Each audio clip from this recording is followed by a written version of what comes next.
அதிகாலை நேரம் பைபிள் அவர் presented by the National Bible College. கிறிஸ்துவின் சபையார் உங்களை வாழ்த்துகிறார்கள். Satellite Bible School. வணக்கம் வேத மாணவர்களே, கர்த்தர் தாமே உங்களை ஆசீர்வதிப்பாராக. தொடர்ந்து தி பியாட்டிட்யூட்ஸ் வாக்கியவான்கள் என்ற இந்த பாடத்தை குறித்து மிகவும் சிறப்பாக நாம் கற்றுக்கொண்டு வருகிறோம். அதை தொடர்ந்து இன்றைய நாளிலே 9வது பாடமாக நீதி நிமித்தம் துன்பப்படுகிறவர்கள் பாக்கியவான்கள், பரலோக ராஜ்யம் அவர்களுடையது. தொடர்ந்து நிகழ்ச்சியை பாருங்கள், தொடர்ந்து இந்த நிகழ்ச்சியை மற்றவர்கள் அறிமுகம் செய்யுங்கள். இன்றைய நாளிலும் கூட நமது போதகர் டாக்டர் பீட்டர் சாலமோனையா அவர்கள் நற்செய்தி அளிப்பார்.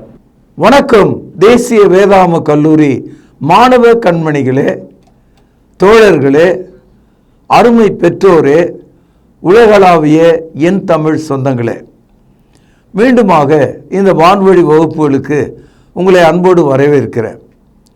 இந்த நாட்களில் மலை பிரசங்கங்கள், இந்த செர்மன் ஆன் த மவுண்ட் என்ற தலைப்பில் பாடத்தை நம்ம கற்று வருகிறோம். இந்த மலை பிரசங்கங்கள் இயேசு கிறிஸ்துனுடைய நேரடியான வார்த்தைகள், டைரக்ட் ஸ்பீச். இந்த பிரசங்கத்தில் ஒவ்வொரு குணமும் பாக்கியவான் என்றும் பரலோகத்துக்குரியதென்றும் நமது ஆண்டவர் சொல்கிறார். Each saying make you blessed and lead you to heaven. இதை நாங்கள் கவனிக்கணும். இப்போ உலகத்தில் பொன்மொழிகள், நல்ல வார்த்தைகள், கவிதைகள் என்றெல்லாம் ஏராளம் ஆயிரக்கணக்கில் இருக்கும்.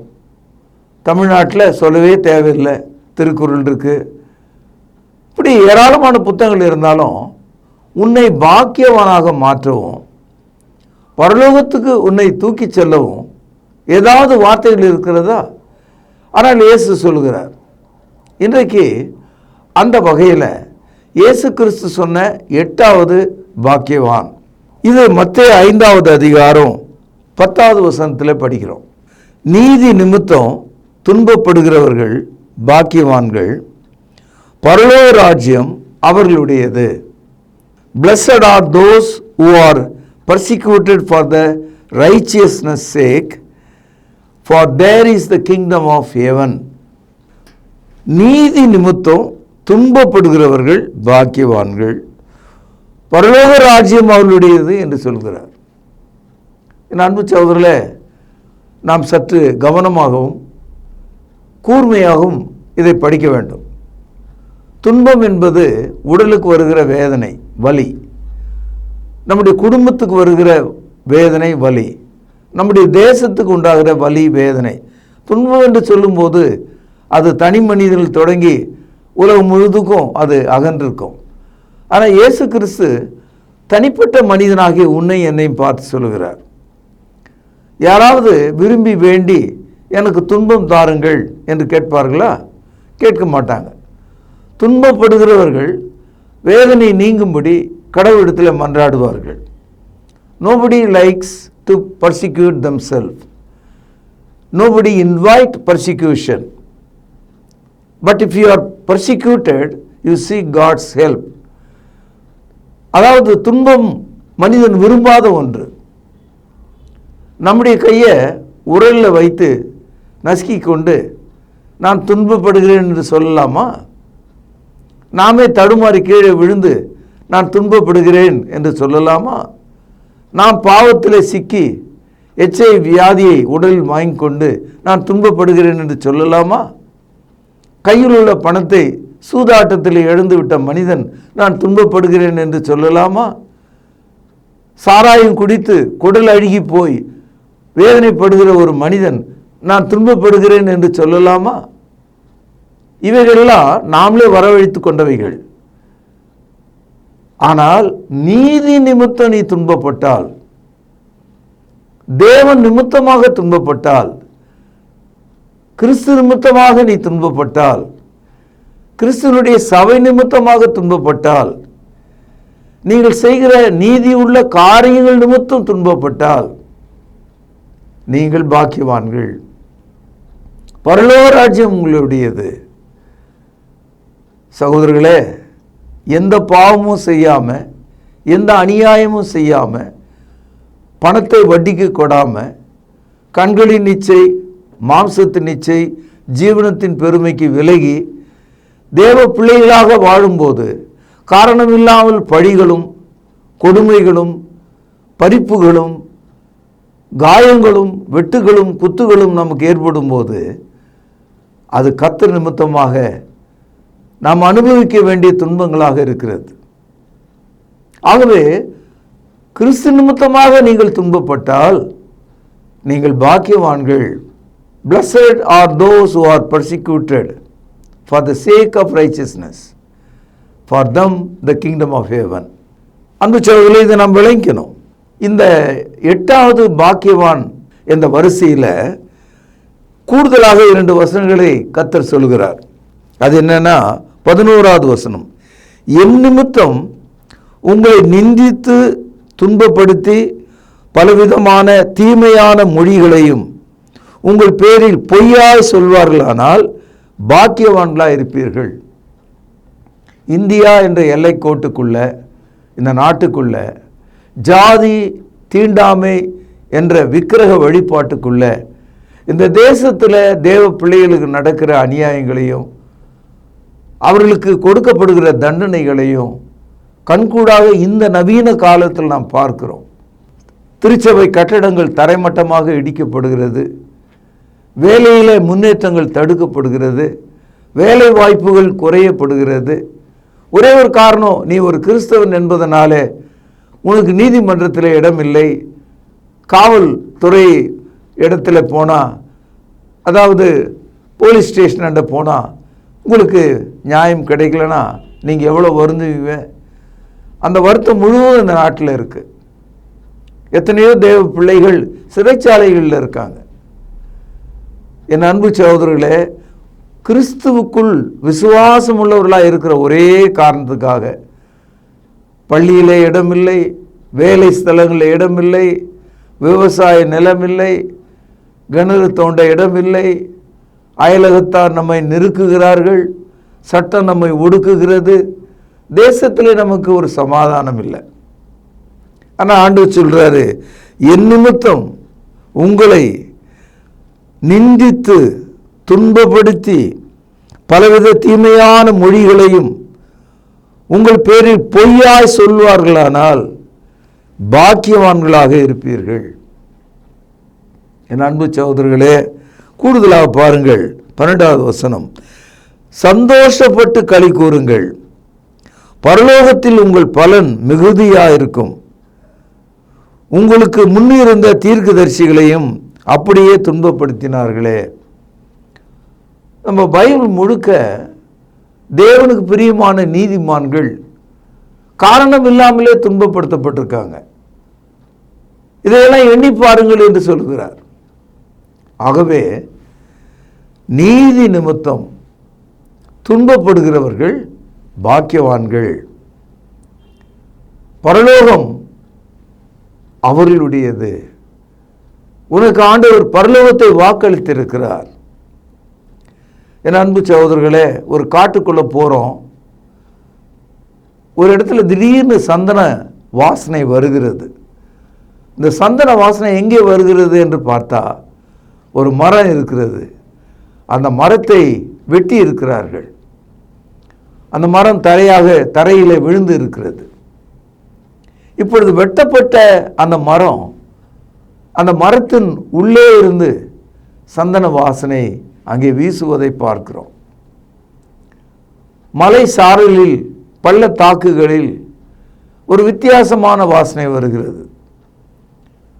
நம்முடைய கண்களுக்கு புலப்படாத இருளாக இருக்கிற பள்ளத்தில் முச்செடிகள் மத்தியில் அந்த வாசனை வருகிறது. லீலி புஷ்பங்கள் மலைச்சாரலில் முச்செடிகள் மத்தியில் பூக்கிறது. காற்று வீசும்போது முள் அதை குத்தி குத்தி கிழிக்கும்.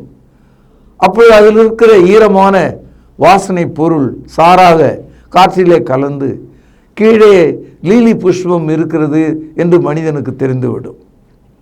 சகோதரர்களே, கர்த்தருடைய பிள்ளைகள் ஒரு லீலி புஷ்பத்தை போல் இருக்கிறார்கள். கர்த்தருடைய பிள்ளைகள் வெட்டப்பட்ட சந்தன மரத்தை போல் இருக்கிறார்கள். நாம் அனைவரும் இயேசு கிறிஸ்துவனுடைய ஜீவனை வாசனையாக வீசுகிறவர்களாக இருக்கிறோம். we bring out the scent of Jesus Christ when you are persecuted.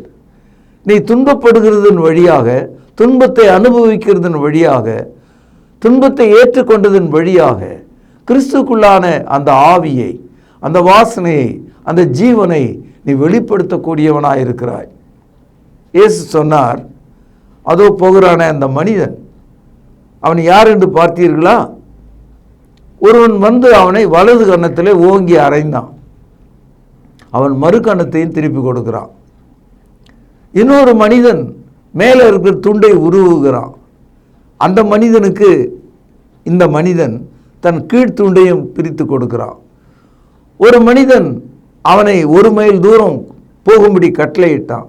ஆனால் அவனோ 2 மைல் தூரம் அவனோடு நடந்து போனான். இதெல்லாம் இயேசுநாதர் சொல்றார். துன்பப்படுகிறவன் துன்பத்துக்குள்ளே தன்னை தாழ்த்துகிறான், மறுகணத்தை கொடுக்கிறான், தன்னுடைய உடையை தருகிறான், தன்னுடைய உடல் உழைப்பை தருகிறான்.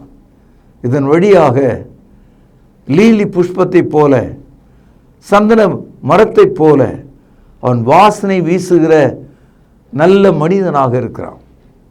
நீதி நிமித்தம், கவனிக்க, நீதி நிமித்தம் நீயா போய் விரல கை விட்டுட்டு விரலை நசுக்கிட்டு நான் துன்பப்படுகிறேன்னு சொல்லக்கூடாது. நீயா ஓடி போய் HIV வியாதியை வாங்கிட்டு வந்து நான் துன்பப்படுகிறேன்னு சொல்லக்கூடாது. நீயா போய் சூதாட்டத்தில் எல்லாத்தையும் எழுந்துட்டு நான் துன்பப்படுகிறேன் என்று சொல்லக்கூடாது. நீங்கள் துன்பங்களை சொந்தமாக சம்பாதிக்கக்கூடாது. துன்பங்கள் உங்களை தேடி வர வேண்டும். அப்படிப்பட்ட துன்பங்களுக்கு தேவன் உங்களுக்கு பக்கத்திலே துணையாக இருக்கிறார். குடும்பங்களில் சிக்கி கொண்ட நல்ல பெண்கள் மாமியார் இடத்துல அந்த குடும்பத்தின் மத்தியில் அவமானப்படுவதையும், தவறான மொழிகளை பேசுவதையும், குற்றங்களை சொல்வதையும் அனுபவிக்கிறார்கள். நம்ம நாட்டில் இது ரொம்ப பிரபலமான ஒரு விஷயம். Every daughter in law suffers. அது ஏன்னு தெரியல. காரணம், மாமியாரும் ஒரு காலத்தில் மருமகளாக தானே ஒரு வீட்டில் இருந்தால் அவளுக்கு ஏற்பட்ட அந்த வேதனைகள், வலிகள் எல்லாவற்றையும் தன்னுடைய வீட்டுக்கு வந்த மருமகள் மேலே இவ காட்டுறாள். அங்கே அவள் 10 மடங்கு வாங்கியிருந்தா அடி, இவ 100 மடங்கு கொடுப்பாள். இது ஒரு பயிற்சியை போல இந்த துன்பத்தை மக்கள் ஒருவருக்கு ஒருவர் கொடுக்கிறத நான் பார்க்குறேன். சொல்லக்கூடாத வார்த்தைகளை சொல்வது, திருமணம் ஆகாதபடிக்கு ஏதாவது ஒன்றை சொல்லி வாழ்க்கையை கெடுப்பது. சகோதரர்களே, கிறிஸ்து நிமித்தமாக நீங்கள் துன்பப்பட்டால், நீங்கள் மௌனமாயிருந்தால், நீங்கள் காயங்களை பொறுத்து கொண்டால், நஷ்டங்களை பொறுத்து கொண்டால், வேதனைகளை பொறுத்து கொண்டால், அவமானங்களை சகித்து கொண்டால், நீதி நிமித்தம் நீங்கள் பாக்கியவான்களாய் இருப்பீர்கள். 1 யோவான் 3வது அதிகாரம் 12வது வசனம். பொல்லாங்கனால் உண்டாயிருந்து தன் சகோதரனை கொலை செய்த காயினை போல் இருக்க வேண்டாம். அவன் எது நிமித்தம் அவனை கொலை செய்தான்? தன் கிரியைகள் பொல்லாதவைகளும் தன் சகோதரனுடைய கிரியைகள் நீதி உள்ளவுமாய் இருந்தது நிமித்தம் தானே. பைபிளில் முதல் கொலை ஏதேன் தோட்டத்தை விட்டு வெளியேறிய ஆதாம் ஏவாளுக்கு பிறந்த 2 பிள்ளைகள் காயின், ஆபேல். இந்த ஆபேலை காயின் கொலை செய்தான். எதுக்காக கொலை செய்தான்? பரிசுத்த ஆவியானவர் புதிய ஏற்பாட்டு காலத்தில், அதாவது ஆபேல் கொடுத்த பலியை கர்த்தர் ஆசீர்வதித்தார், ஏற்றுக்கொண்டார். காயினுடைய பலி நிராகரிக்கப்பட்டது. ஏனென்றால் அதில் கீழ்ப்படிதல் இல்லை, விசுவாசம் இல்லை. இப்பொழுது காயின் தன் சகோதரனுடைய கிரியையை பார்க்கிலும் தன் தம்பியினுடைய கிரியை நீதி உள்ளதாக இருந்தது. அதனால அவன் கொலை செய்தான். இந்த காட்சியை, இந்த உதாரணத்தை நீங்கள் மனதில் வைத்து கொண்டால், இன்னைக்கும் சபைகளில் இந்த மதவாதிகள், மத துரோகிகள், மத எதிரிகள், மத வியாபாரிகள் என்ன செய்கிறார்கள்? நீதியின்படி நடக்கிற மார்க்கத்தாரை, சத்தியத்தின்படி நடக்கிற திருச்சபையை, போதகரை, ஊழியரை அவமானப்படுத்துவதும் வேதனைப்படுத்துவதும் நாம் இன்றைக்கு கண்கூடாக பார்க்கிறோம். இன்றைக்கும் சபைகளில் நீதிமானை வெளியே தள்ளி பாவிகளுடைய கூடாரமாக சபை மாறிவிட்டதை நாம் பார்க்கிறோம். நாம் இப்படியே சொல்லி கொண்டு போகலாம். பழைய ஏற்பாட்டில் எலியா, அவனுக்கு விரோதமாக அந்த தேசமே ஒன்று கூடியது. அவன் கர்த்தரிடத்திலே வந்து சொன்னான், நான் ஒருவன் மாத்திரம் பாகாலை முத்தம் செய்யாமல் இருக்கிறேன் என்று சொன்னான். அவனுடைய பிராணனை வாங்கத்தக்கதாக எசபேலும் ஆகாப்பும் இராணுவத்தை அனுப்பினார்கள். எவ்வளவு பெரிய துன்பம்! எரேமியா அவனுடைய துன்பத்தை குறித்து ஏராளமாய் கண்ணீர் விட்டு அழுகிறான். எரேமியாவுக்கு வீப்பிங் ப்ராஃபட், அழுகிற தீர்க்கதரிசி என்று ஒரு பெயர் உண்டு. ஒரு உதாரணத்துக்காக தான் சொன்னேன். என் அன்பு தாயே, தகப்பனே, வாலிப பிள்ளையே, கண்ணீரே எனக்கு உணவாயிற்று என்று சொன்ன வசனத்தின்படி துன்பப்படுதலே உன்னுடைய வாழ்க்கையாக கூட இருக்கலாம். ஆனால் ஆண்டவர் சொல்றாரு, நீ பாக்கியவான், பரலோக ராஜ்யம் உன்னுடையது என்று சொல்லுகிறார். 1 பேதுரு 4வது அதிகாரம் சில வசனங்களை வாசிக்கிறேன், கவனியுங்கள். 1 பேதுரு 4ஆம் அதிகாரம் பக்கம் 321 12வது வசனம். பிரியமானவர்களே, உங்களை சோதிக்கும்படிக்கு உங்கள் நடுவிலே பற்றியேறுகிற அக்னியை குறித்து ஏதோ புதுமை என்று திகையாமல் கிறிஸ்துவின் மகிமை வெளிப்படும் போது நீங்கள் களிகூர்ந்து மகிழும்படியாக அவருடைய பாடுகளுக்கு நீங்கள் பங்காளிகள் ஆனதால் சந்தோஷப்படுங்கள். ஏதோ ஒரு காலகட்டத்தில், இப்பொழுதோ ஒரு நாள், ஒரு கிராமத்தில் ஒரு வீடு தீப்பற்றி எரியும். அது நிமித்தம் அந்த தெருவே எரிஞ்சு போயிடும். எப்படி எரிந்தது, ஏன் எரிந்து விட்டது? இன்றைக்கும் பத்திரிகைகளில் அவ்வப்போது பெரிய நிறுவனங்கள், அலுவலகங்கள், பட்டாசு தொழிற்சாலைகள் வெடித்து சிதறுகிறது, எரிகிறது என்று சொல்லுகிறார்கள். இங்கே பரிசுத்த ஆவியானவர் என்ன சொல்லுகிறார்? ஒவ்வொரு கிறிஸ்தவருடைய வாழ்க்கையிலும் சடன் பிரேக் ஆஃப் ஃபயர், திடீரென்று அக்னி வெடித்து கிளம்புமா. அப்பா இறந்துட்டாங்க, வீட்டில் சம்பாதிக்கிறதுக்கு யாரும் இல்லை, வேலைக்கு போகும்படியான ஒருவரும் இல்லை. அது ஒரு அக்னி, அது ஒரு வேதனை. மனைவி இறந்து விடுகிறாள், 4 பிள்ளைகளோடு தகப்பன் நிற்கிறார், அது ஒரு அக்னி. உத்தமமாக வேலை செய்கிற இடத்துல வெளியே போ என்று சொல்கிறார்கள், அது ஒரு அக்னி.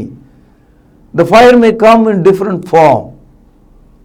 நீங்கள் அதை கண்டு ஏதோ ஒரு புதுமை என்று எண்ணி விடாமல் கிறிஸ்துவனுடைய மகிமைக்கு வெளிப்படும்படியாக கர்த்தர் உங்களை சோதிக்கிறார் என்பதையும் உங்களை வழி நடத்துகிறார் என்பதையும் புரிந்து கொண்டு நீங்களும் கிறிஸ்துவனுடைய பாடுகளுக்கு பங்காளிகளானதால சந்தோஷப்படுங்கள் என்று சொல்கிறார். இயேசுவானவர் சிலுவையில் எவ்வளவு பாடுபட்டார். அந்த பாடுகளை உணர்ந்த ஒரு மனிதன் தன் வாழ்க்கையில் வருகிற பாடுகளை கிறிஸ்து பாடுபட்ட அந்த பாட்டிலே உனக்கு பங்குண்டாயிருக்கிறது என்று சொல்கிறார். A true and living Christian is a partaker of Christ's suffering. சொன்னது விளங்குச்சா உங்களுக்கு? ஆகவே உங்கள் மத்தியில் காரணம் தெரியாமல் நெருப்பு பற்ற வைத்தது போல வீடு எரியும், குடும்பம் எரியும், வேலை போகும், எல்லாம் நடக்கும். நீங்கள் திகைக்க வேண்டாம்.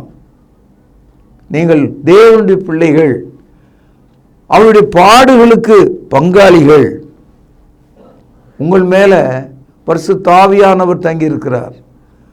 உங்கள் மீது காரி உமிழும், உங்கள் தலையை அடித்து கொள்ளும், உங்களை அவமானப்படுத்துகிற மக்கள் மத்தியில் தேவன் மகிமைப்படுகிறார் என்று சொல்கிறார். பாருங்கள், 1 பேதுரு 4ஆம் அதிகாரம் 14வது வசனம். நீங்கள் கிறிஸ்துவின் நிமித்தம் நிந்திக்கப்பட்டால் பாக்கியவான்கள், ஏனென்றால் தேவனுடைய ஆவியாகிய மகிமை உள்ள ஆவியானவர் உங்கள் மேல் தங்கி இருக்கிறார். அவர்களாலே தூஷிக்கப்படுகிறார், உங்களாலே மகிமைப்படுகிறார். Each time a Christian suffer, persecuted, God being glorified, the Holy Spirit is witnessing on you. பரிசுத்த ஆவியானவர் உன்னை அணைத்துக் கொள்கிறார், என்னுடைய பிள்ளை என்று சொல்கிறார், என் மகன் என்று காண்பிக்கிறார். தேவனுக்கு மகிமை உண்டாகிறது. ஆகவே நீதி நிமித்தம் துன்பப்படுகிறவர்கள் பாக்கியவான்கள், பரலோக ராஜ்யம் அவர்களுடையது. சகோதரர்களே, தொடர்ந்து நாம் வாசிக்கலாம். 1 பேதுரு 4வது அதிகாரம் 15வது வசனம். ஆதலால் உங்களில் ஒருவனும் கொலைபாதகனாயாவது, திருடனாயாவது, பொல்லாங்கு செய்தவனாயாவது, அந்நிய காரியங்களில் தலையிட்டு கொண்டவனாயாவது பாடுபடுகிறவனாக இருக்கக்கூடாது. அதாவது கிறிஸ்து நிமித்தம் துன்பப்படுகிறவன் நீயே ஒரு கொலைகாரனா இருக்கலாமா? நீயே ஒரு குடும்பத்தை அழிக்கிறவனா இருக்கலாமா? அந்நிய காரியங்களில் ஈடுபடுகிறவனா இருக்கலாமா? திருடனாக இருக்கலாமா? கூடாது. இதெல்லாம் செஞ்சால் பாடு வரும், துன்பம் வரும். எந்த ஊர்லேயாவது ஒரு திருடனை எப்படி அடிக்கிறாங்க நீங்கள் பார்க்குறீங்கல்ல? ஊரே கூடி மொத்தம் அடிக்கும், மரத்தில் கட்டி வைக்கும். நான் கிறிஸ்து நிமித்தமாக பாடுபடுகிறேன் என்று அவன் சொல்லலாமா? ஆகவே தான் சொல்கிறாரு, ஒருவனும் என்ன கொலைக்காரனாக, திருடனாக, பொல்லாதவனாக, அந்நிய காரியங்களை தேவையில்லாமல் தலையிட்டு கொண்டவனாக இருக்கக்கூடாது. நீ நீதிமானாக பாடுபட்டால் நீ பாக்கியவானாக இருக்கிறாய். 1 பேதுரு 4ஆம் அதிகாரம் 16வது வசனம். ஒருவன் கிறிஸ்தவனாய் இருப்பதனால் பாடுபட்டால், கவனிங்க, வெட்கப்படாமல் இருந்து அது நிமித்தம் தேவனை மகிமைப்படுத்த கடவன். என்ன சொல்றாரு? If a man is a Christian, do not be ashamed when you are persecuted. You can glorify God. ஒரு கிறிஸ்தவனாக நீ பாடுபடும் போது நீ தேவனை மகிமைப்படுத்தலாம். ஆகவே இயேசு சொன்னாரு, நீதி நிமித்தம் துன்பப்படுகிறவர்கள் பாக்கியவான்கள், அவர்களுடையது பரலோக ராஜ்யம் என்று சொன்னார். ஒரு சின்ன கேள்வி, ஒரு நல்ல வேத மாணவர் என்னை பார்த்து கேட்குறாரு, why God allows such a persecution to his children? தேவ பிள்ளைகளுக்கு ஏன் துன்பங்களை தேவன் அனுமதிக்கிறார்? உன்னை உருவாக்குவதற்காக. பொன் இருக்க, அது மண்ணிலிருந்து எடுக்கப்படுது. ஆரம்பத்தில் அது மண்ணாக தான் இருக்குது.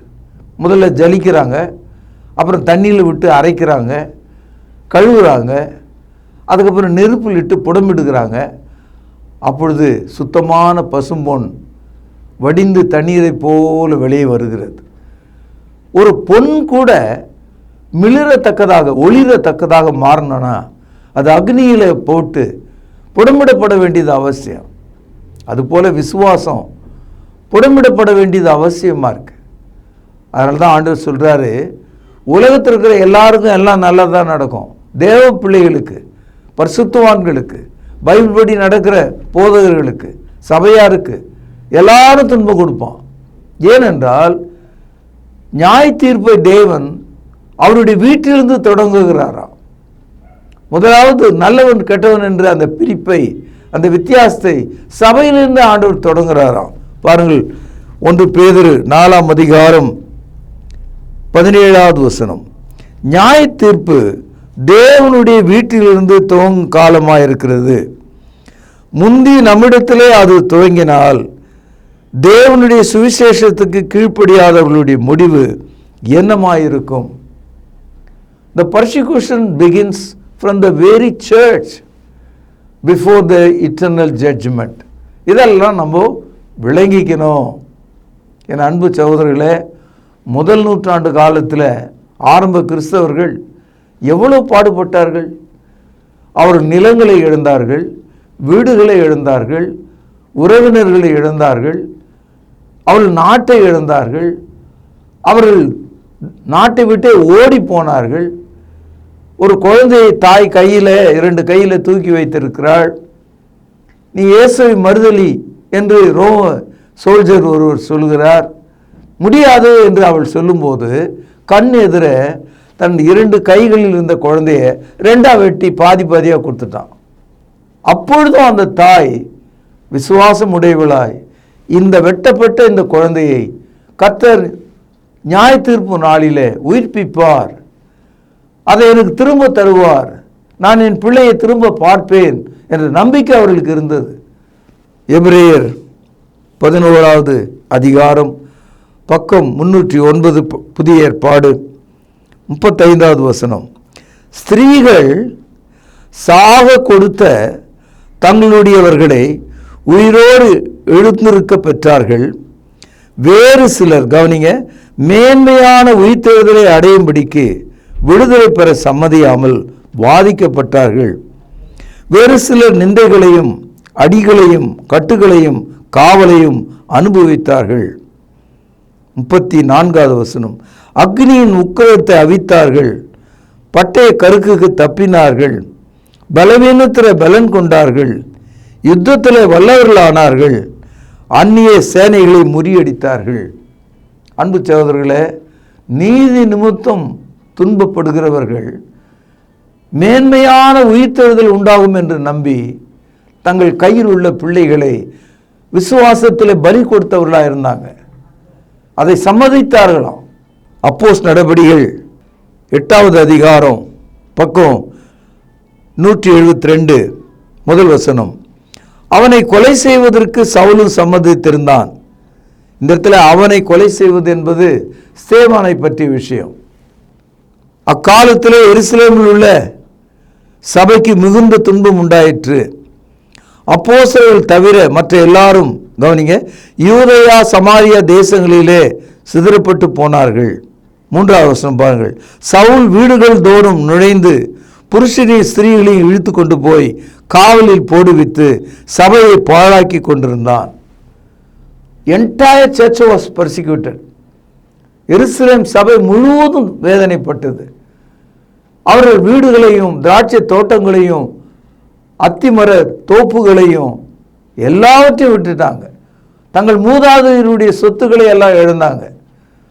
தங்களுடைய சொந்த வீட்டை, நிலத்தை, ஊரை விட்டு ஓடி போயிட்டாங்க. அது மாதிரிலாம் ஏதாவது உங்களுக்கு கஷ்டம் வந்திருக்கா? இல்லை. இருக்கிற இடத்துலையே நமக்கு வர்ற கஷ்டங்கள் ஒன்றுமே இல்லை அவங்களோட நம்ம கம்பேர் பண்ணோம்னா. என் அன்பு சகோதரர்களே, ஆரம்ப சபைகள் எவ்வளோ பாடுபட்டுருக்காங்க பார்த்தீங்களா?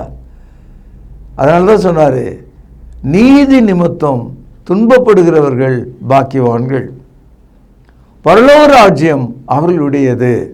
ரோமருக்கு எழுதிய நிருபம் 8வது அதிகாரம் 35வது வசனம். உமது நிமித்தம் எந்நேரமும் கொல்லப்படுகிறோம், அடிக்கப்படும் ஆடுகளைப் போல எண்ணப்படுகிறோம் என்று எழுதியிருக்கிறபடி நேரிட்டாலும் கிறிஸ்துவின் அன்பை விட்டு நம்மை பிரிப்பவன் யார்? உபத்திரவமோ, வியாகுலமோ, துன்பமோ, பசியோ, நிர்வாணமோ, நாசமோசமோ, பட்டயமோ. இந்த இடத்துல பட்டயம் என்பது மரணத்தை குறிக்கிறது. இயேசு கிறிஸ்துவினுடைய அன்பை விட்டு இந்த உலக சக்தியால் நம்மை பிரிக்க முடியாது. துன்பங்கள் நம்மை தூர துரத்த முடியாது. The persecution cannot separate you from Christ. பாருங்கள் 37வது வசனம். இவைகள் எல்லாவற்றிலும் நாம் நம்மிலே அன்பு கூறுகிறவர்களாலே முற்றும் ஜெயங்கொள்ளுவர்களாக இருக்கிறோமே. பர்சிக்யூஷன் ஒரு எண்டு கிடையாது. முற்றிலும் நாம் ஜெயங்கொள்ளுகிறவர்களாக இருக்கிறோம். பழைய ஏற்பாட்டில் 42 அதிகாரங்கள் உள்ள ஒரு புத்தகம், யோபுனுடைய புத்தகம். 1ஆம் அதிகாரத்தில் யோபு என்ற நீதிமானை குறித்து படிக்கிறோம். அந்த மனிதனுக்கு 10 பிள்ளைகள், 3 பெண்கள், 7 ஆண்கள், 7000 ஆடுகள், 3000 ஒட்டகங்கள், 500 ஏர்மாடுகள், 500 கழுதைகள், ஏராளமான வேலைக்காரர்கள். அனைத்தும் ஒரே நாளில் அவன் இழந்தான். அவன் தலையை மொட்டையடித்து கொண்டு அவன் சாம்பலில் உட்கார்ந்தான். அவனுடைய உடல் முழுவதும் ஒரு திராட்சை பழம் அளவுக்கு கொப்புளங்கள் உண்டாயிற்று, சீழ் உண்டாயிற்று. எவ்வளோ பாடுபட்டான், எவ்வளோ துன்பப்பட்டான். யோபுனுடைய துன்பத்துக்கு நிகரான ஒரு துன்பம் உலகத்தில் இல்லை. ஆனால் யோபு புத்தகம் 42வது அதிகாரத்தில் வரும்போது தேவன் அவனுடைய சிறை இருப்பை நீக்கினார். தேவன் அவன் இழந்த பிள்ளைகளை தந்தார். அவன் இழந்த மாடுகளையும் ஆடுகளையும் ஒட்டகங்களையும் தந்தார். எல்லா செல்வத்தையும் இரட்டிப்பாக தந்தார். அவனை ஆசீர்வதித்தார். அதனால தான் சொல்கிறேன், துன்பப்படுகிறவர்கள் பாக்கியவான்கள், நீதி நிமித்தம் துன்பப்படுகிறவர்கள் பாக்கியவான்கள், பரலோக ராஜ்யம் அவர்களுடையது. உங்கள் வாழ்க்கையிலே இன்று நீங்கள் கேட்ட இந்த செய்தி கனித்தரும் மரமாக உங்களை மாற்ற வேண்டும். பூத்தரும் செடியாக மாற்ற வேண்டும். நல்ல வாசனை தரும் லீலி புஷ்பமாக மாற்ற வேண்டும். சந்தன மரத்தின் வாசனையை போல கிறிஸ்துவனுடைய மரணம் உங்கள் வாழ்க்கையில் வாசனையாக மாற வேண்டும் என்று சொல்லி இன்றைய செய்தி இங்கே நிறைவு செய்கிற இதனுடைய தொடர்ச்சியை நாளை நாம் கேட்கலாம். பிரார்த்தனை செய்வோம். ஜீவனுள்ள தகப்பனே, நீதி நிமித்தம் துன்பப்படுகிறவர்கள் பாக்கியவான்கள், பரலோக ராஜ்யம் அவர்களுடையது என்று சொன்னீரே. இதை கேட்டுக்கொண்ட உமது மக்களை நன்றாக விசாரணை செய்து தீமை நின்று அவர்களை ரட்சித்து, கொடுமை நின்று அவர்களை காப்பாற்றி, பசியிலிருந்து அவர்களை தேற்றி, பலவீனங்கள் நோய்களிலிருந்து அவர்களை உயிர்ப்பிக்க வேண்டும் என்று செபிக்கிறேன். உமது ஜனத்தை ஆசீர்வதியும். இயேசுவின் மகா மேன்மையான இந்த வாக்குத்தத்தங்களை புரிந்து கொள்ள நல் மனசாட்சியை தாரும். கர்த்தராகிய இயேசுவின் நாமத்தில் ஜெபம் கேளும் ஜீவனுள்ள எங்கள் நல்ல பிதாவே, ஆமென். தொடர்பு கொள்ள வேண்டிய முகவரி: திருமறை நேரம், 58 சர்ச் தெரு, குமரன் நகர், சென்னை 6,82,000. தொலைபேசி எண் 0442550082. செல்போன் 9385500882. கர்த்தாவே, தேவர்களில் உமக்குப்பானவர் யார்? வானத்திலும் பூமியிலும் உமக்குப்பானவர் யார்? உமக்குப்பானவர் யார்? உமக்குப்பானவர் யார்? வானத்திலும் பூமியிலும் உமக்குப்பானவர் யார்? வானத்திலும் பூமியிலும் உமக்குப்பானவர் யார்?